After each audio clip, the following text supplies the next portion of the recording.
Welcome to Lessons from Failures, where we delve into the stories that inspire, uplift, and empower.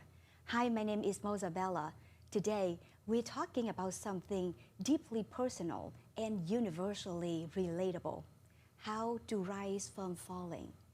That's one of the experiences that we all share, falling down. But more importantly, it's about what comes next. It's about the resilience, the courage, the unwavering determination to rise again. Imagine waking up every day surrounded by darkness, unable to see the world and unable to witness simple joys like your child's smile or the beauty of a sunrise. For many, this would be a reason to give up. But for our guest today, it's not the end of their story. It's just the beginning of a new chapter filled with hope, strength, and incredible achievements. Now, I would like to introduce someone that I love dearly. Her story is absolutely amazing. Shelly-Ann is an extraordinary artist who, despite losing her sight, continues to create stunning works of art that inspire so many people. Shelly-Ann, thank you so much for being here. Thank you. It's such an honor and privilege to be here with you. Your story is incredibly moving. Can you share with us what it was like to wake up one day and realize you couldn't see anymore? How did it navigate that initial shock and find the strength to keep going? Definitely. So, what happened initially? When I got burnt in a lab, and while working in a fume hood, it's like a chamber. And during that time, I got severely burned on my face, neck, chest, arms, and hands. Initially, my eyes were blurry. And during the course of several months, I went to numerous doctors trying to plead and beg for them to see if they could do anything for them to save my eyesight. And there's nothing that the doctors could have done at the time. I went to 19 doctors, with each of them telling me that there's nothing that they could do to save my eyesight. And while I was going through this process of trying to understand it all and trying to comprehend, trying to put on a brave face for my family and friends, because I know they were crumbling down looking at me losing my eyesight. And so I had to try to put on a brave face, trying to navigate everything. And I remember one morning I woke up, and when I opened my eyes, it was like just eerie darkness. And I began opening and closing my eyes. So in my mind, I thought it was the middle of the night. However, I was completely wrong. So then after that, I started hearing chaos outside the window. So as I began to navigate my way to the window, I remember hitting my foot on the cupboard next to me, and then I finally made my way to the window. And when I opened the window, I could feel the sun hitting my face, and in that moment, that's when I knew that I've lost my eyesight. And then I remember from that moment, I was just like, I felt my whole world just shattered to pieces now, because at that time, you see, I was working at my dream job. I was starting, I was supposed to get married the next year. I was enjoying life at 24 years old. And as I begin to go back to my bed, I remember just laying on my pillow, my head facing the ceiling, tears streaming down my eyes, asking myself, why me? Why is this all happening? And in that moment, I remember just questioning everything. And I remember in that moment, I had to make a decision on how I was going to live the rest of my life. And in that moment, I had to tell myself, I have two choices. And when we face any challenging situation, we always have two choices. It's either I cry myself in my room, I'm only 24 years old, and spend the rest of my life isolated in this little room, or I choose to walk by faith and not by sight, and choose to live every day to the fullest, regardless of whatever challenges I may be facing at the time. And trust me, it's been an incredible journey. um, filled with trials and tribulations, but there's so much more rewarding, fulfilling journey it has been, seeing the world through darkness. Yeah. Well, thank you for sharing with us that.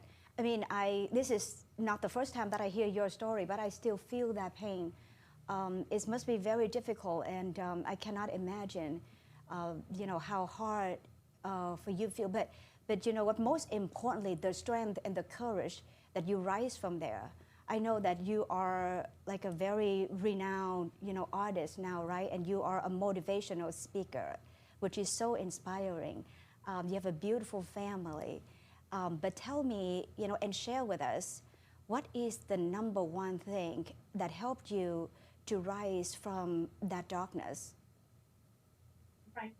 So you see, Moza-Bella, every day we all face challenges. No matter if we're going through a difficult time, it could be a loss of a loved one, it could be a divorce, it could be a health issue, it could be a disability. It hinders us from moving forward. Everybody is going through something or the other in their life. So how do we stay positive every day? Remember, I have to wake up every single day in darkness. So, Mother, just imagine yourself. If you close your eyes and every day you're getting up from that point of view, it is difficult. So, what do? I have to tell myself and remind myself every morning how blessed I am. I focus on my blessings rather than what I'm lacking. And trust me, there's so much more blessings. The fact that I'm able to breathe, the fact that I have an amazing family, the fact that I'm able to contribute to the world, the fact that I'm able to share my art with the world and to make a difference. It's more rewarding. You see, we get that choice each and every day because I look at life as a blessing. I know it's the way that I look at life, it's a journey. We have ups and downs, there's twists and turns, speed bumps, and sometimes we even have roadblocks. When we face that roadblock, which I do every single morning, I have to remind myself every single day. I take at least 5 to 15 minutes every day thinking about all my blessings.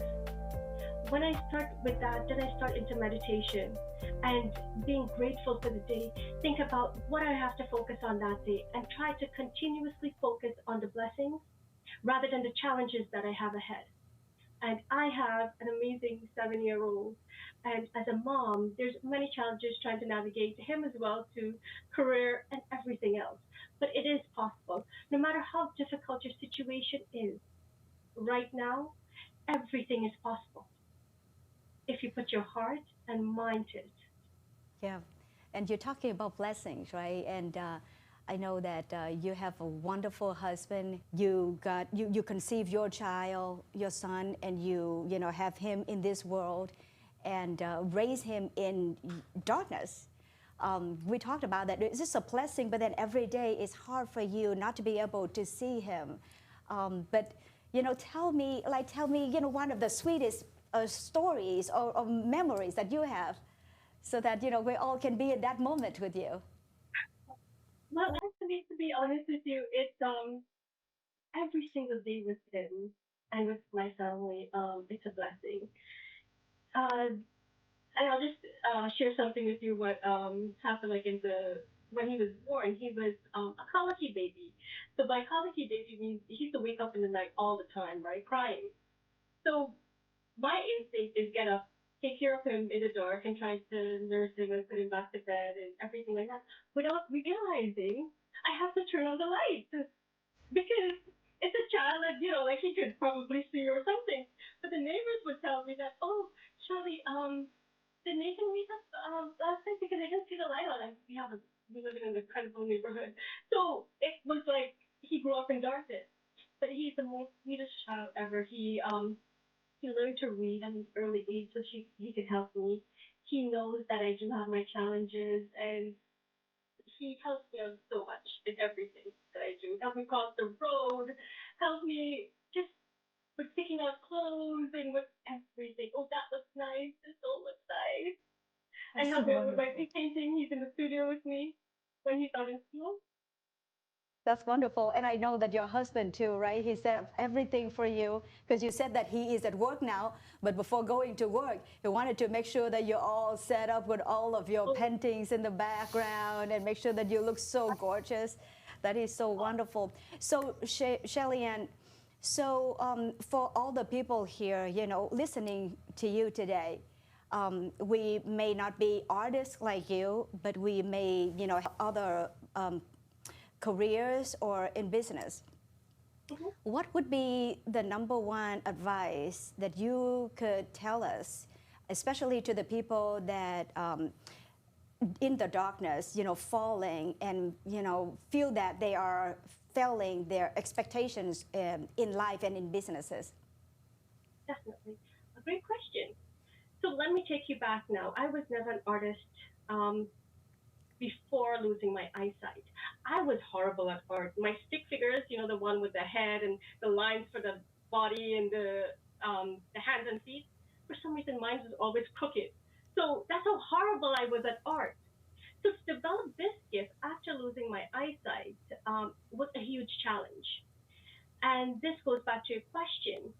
How is it when you're in darkness? How is it could you could build yourself up from there, come out of there? You see, a friend of mine asked me, Shelly, if you could do anything, what would it be?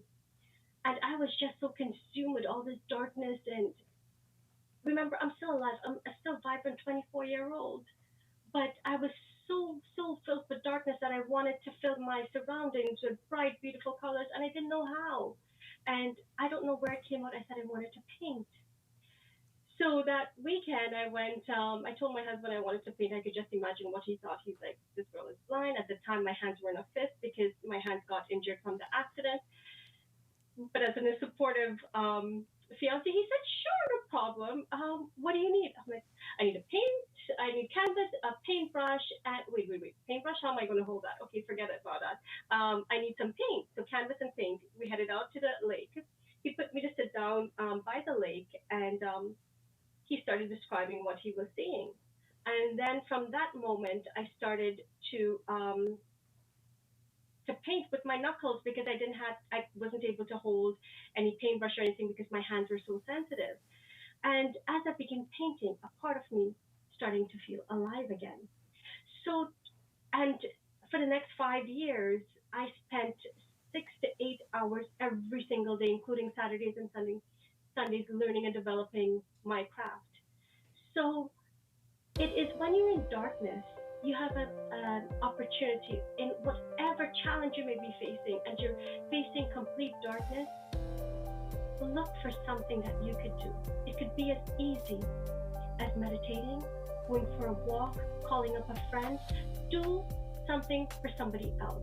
Like for me, every single day, I try to call a friend, tell someone that I love them, try to make their day a little bit better.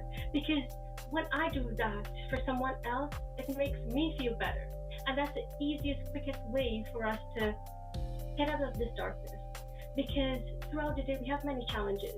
We get angry, we get frustrated, and Moza-Bella, you could just imagine throughout the day how much challenges I have with being just completely in darkness. But what I do remind myself in that moment is just to smile. And when you smile, you can't think anything negative. And that's the easiest way to get out of darkness. Thank you, honey. Thank you so much for joining us today. Thank you so much for having me. And it's such an amazing opportunity to be able to share my story and to be here with you all. Thank you so much. Thank you so much for sharing your journey with us today. Your strength and creativity are truly inspiring. If you want to connect with Shelly Ann, visit her website below. We have learned that whether in life or business, the key to rise from falling relies in finding your inner strength, embracing your challenges, and keeping a positive mindset, right? And the team included. So to my friend, remember that even in the darkest times, there's always a way forward. Stay strong, stay resilient, and never lose sight of the light within you. Thank you all again for joining us on Lessons from Failures. We will see you again next time with more inspiring stories and empowering conversations. It's your time to shine, my friend.